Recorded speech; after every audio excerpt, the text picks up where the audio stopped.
오늘은 스가랴서 9장 말씀 통해서 화평의 주님이라고 하는 제목으로 같이 은혜 나누겠습니다.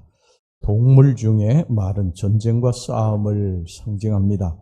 몽고의 이 칭기스칸이 세계를 정복한 것도 말을 잘 탔기 때문입니다.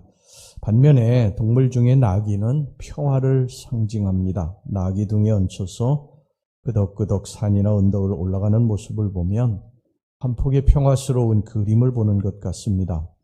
예수님께서 예루살렘에 입성하실 때도 나귀를 타셨습니다. 당시의 예루살렘은 부와 권세가 집중되어 있었고 타락과 부패가 극에 달해 있었습니다. 백성들은 예루살렘 밖에서 병과 굶주림으로 죽어가고 있는데도 성 안에 있는 사람들을 그들을 돌보기는커녕 오히려 착취하는 데만 혈안이 되어 있었습니다. 그들은 서로 갈라져 있었어요. 성 밖에 있는 사람들은 성 안에 있는 사람들을 미워했고 성 안에 있는 사람들은 성 밖에 있는 사람들을 무시하고 조롱했습니다.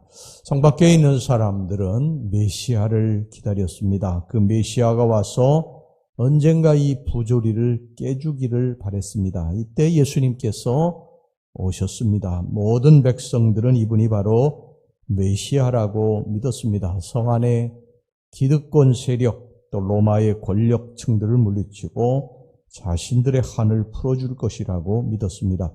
예수님의 12제자 가운데 셀롯인 시몬이라고 있는데 이 셀롯은 젤롯 땅을 말합니다. 이 젤롯 땅은 칼을 품고 다니며 무장봉기를 하는 열혈 독립당이었습니다. 시몬도 바로 그 단원의 한 사람이었습니다. 이렇게 백성들은 예수가 말을 타고 예루살렘에 진격해 들어가서 칼과 창으로 권력자들을 무너뜨리고 또 부정과 부패를 일삼는 자들을 무너뜨리고 새로운 왕국을 세워주기를 간절히 고대했습니다. 그런데 예수님 말이 아니라 나귀를 타고 예루살렘에 입성하셨습니다.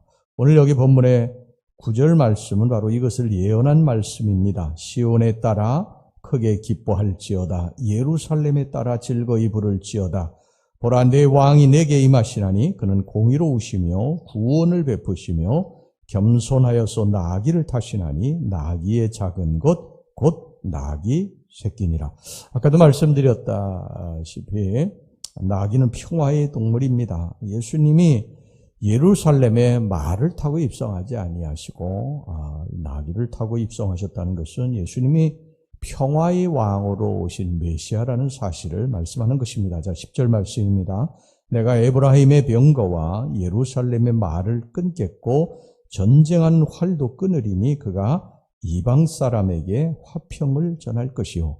예수님은 화평을 전하기 위해서 평화의 왕으로 이 땅에 오셨다는 것입니다. 전쟁과 싸움과 미움이 있는 곳에 화평을 전하기 위해서 오신 분이 우리 예수님이십니다.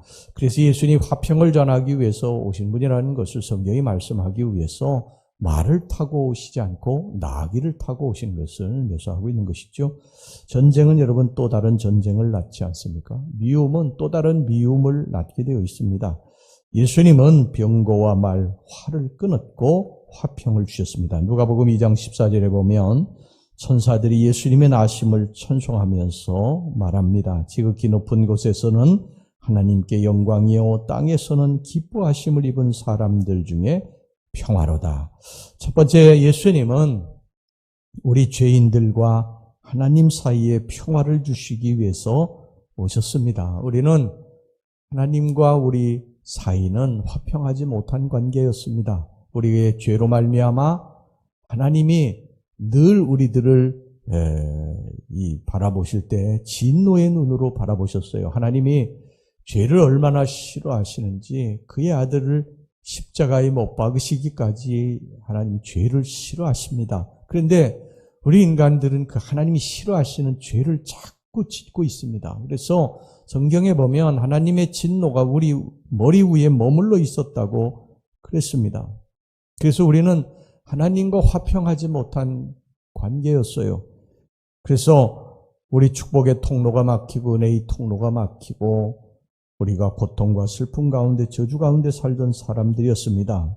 그런데 예수님이 오셔서 우리의 죄를 대신 담당하셨습니다.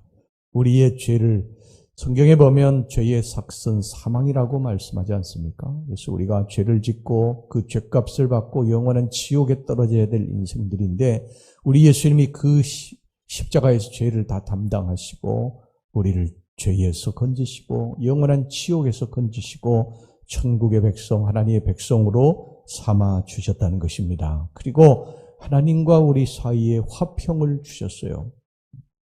우리의 죄의 문제 때문에 하나님과 우리 사이에 불화했는데 예수님이 그것을 담당하시고 하나님과 우리 사이에 화평을 이루어 주셨습니다. 우리가 죄 때문에 하나님 앞에 갈 수 없었는데 예수님이 십자가에서 죽으시고 그리고 제물되어서 우리와 하나님 사이에 길을 내주셨습니다.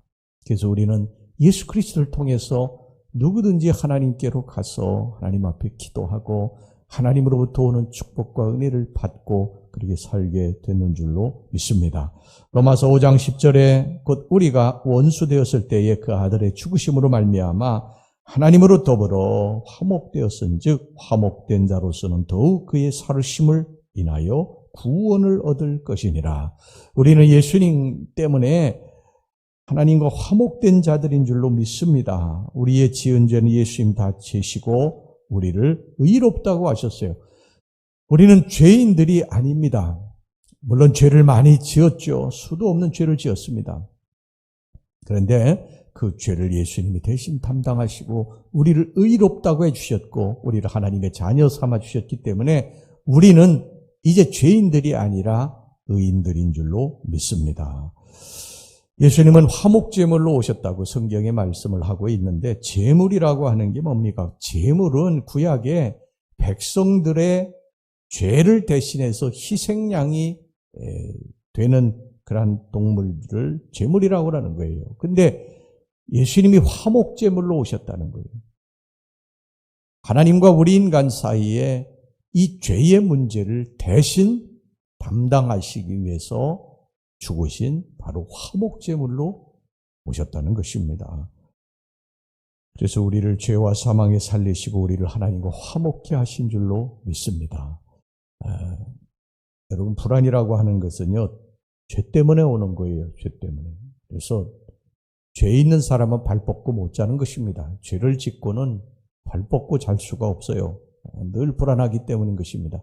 하나님과 우리 사이에 이 죄의 문제가 해결이 안 되면 하나님으로부터 오는 늘 진노, 내가 이렇게 살다가 하나님으로부터 심판을 받지, 진노를 받지, 이런 것 때문에 잠을 제대로 이루지 못하고 마음이 늘 불안하고 두려운 것입니다. 무슨 일이 일어날지 모르기 때문에 두려운 거예요. 죄인들이 그래서 자꾸 이곳저곳에 밤에 숨지 않습니까? 그런데 이제 이 문제를 우리 예수님께서 해결해 주신 줄로 믿습니다. 그래서 오늘 우리가 부른 찬송처럼 나 어느 곳에 있든지 늘 마음이 평안하다. 그렇게 말씀하지 않습니까? 하나님이 나의 아버지가 되시기 때문에 평안한 줄로 믿습니다.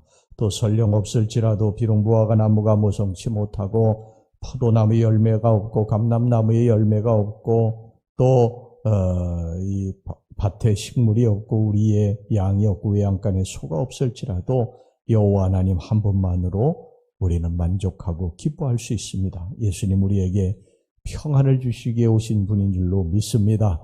그 다음에 예수님은 하나님과 우리 사이에 이 불화의 문제, 이 죄의 문제를 해결하시고 평화를 주시기 위해서 오신 분이시고 이제 두 번째는 사람과 사람 사이에 평화를 주시기 위해서 오신 분이십니다. 사람들은 본질적으로 이기적이에요. 그래서 불화합니다. 싸웁니다. 죄인들이 있는 곳에는요, 어디든지 싸움이 그치지를 않습니다. 인간들이 죄인이니까 이 죄인들이 있는 곳에는요, 계속해서 싸움과 전쟁이 미움이 그치지를 않는 거예요. 여러분, 세계에 평화가 있었던 적이 없어요. 지금도 러시아와 우크라이나가 서로 싸우고 죽이고 그러지 않습니까? 전쟁은 그치지를 않아요. 죄인들이 있는 곳에는 늘 트러블이 있고 싸움이 있고 미움이 있고 분쟁이 있게 마련인 것입니다. 근데 예수님은 이 땅에 평화를 주시기 위해서 오신 분이세요. 예수님은 십자가의 마지막 달리실 때에 자신을 십자가에 내어준 사람들, 자기를 모욕하고 조롱하고 침뱉고 주먹으로 때리고 그런 사람 다 용서하고 돌아가시지 않으셨습니까? 예수님은 평화를 주시기 위해 오신 평화의 사도이신 줄로 믿습니다. 우리는 예수님을 모신 사람들이 아니겠습니까? 그래서 하나님과 우리 사이에 이제 화평이 임하게 됐고 예수님으로 말미암아 화평이 임하게 됐고 그리고 이제 예수님을 모신 사람들은 사람과 사람 사이에 화평이 이루어져야 된다는 것입니다. 그래서 우리 예수님 화평의 주님이 모신 우리들은 어디를 가든지 평화의 사도가 되어야 하는 것입니다. 우리가 가는 가정, 평화가 임해야 됩니다. 할렐루야. 우리가 있는 속회, 또 남선교, 여선교, 여선교회, 청장년이 청장년에, 청년이면 청년이 가는 곳에 내가 피스메이커가 돼서 무엇이든지 평화를 전하는 사람이 돼야 됩니다. 교회에 화평을 전하는 사람이 돼야 돼요.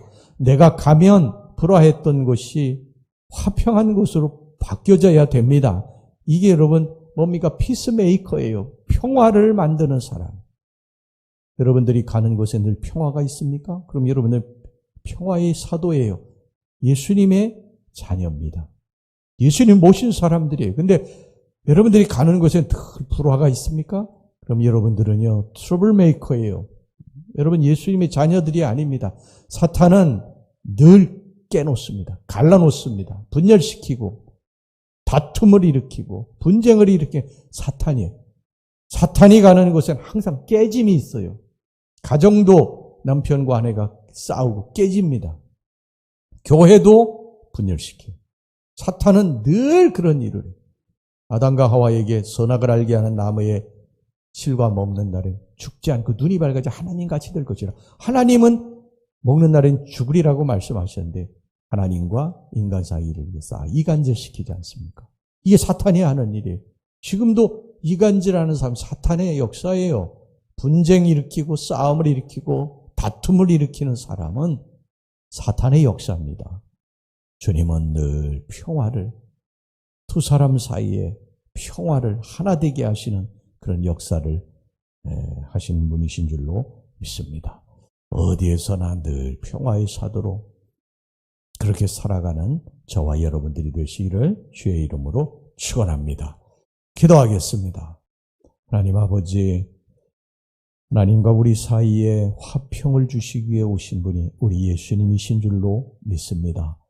주님, 사람과 사람 사이에 불화한 것을 하나 되게 하고 평화를 주기 위해서 오신 분이 우리 예수님이십니다. 예수님으로 오신 우리들, 하나님과 우리 사이에 이제 불화가 해결이 됐고 그리고 사람과 사람 사이에 서로 화평이 임하게 된 줄로 믿습니다. 우리들이 가는 곳은 어디나 그러한 평화가 임하는 그 평화를 주는 저희들이 피스메이커가 되게 주시옵소서. 예수님의 이름으로 기도하옵나이다. 아멘.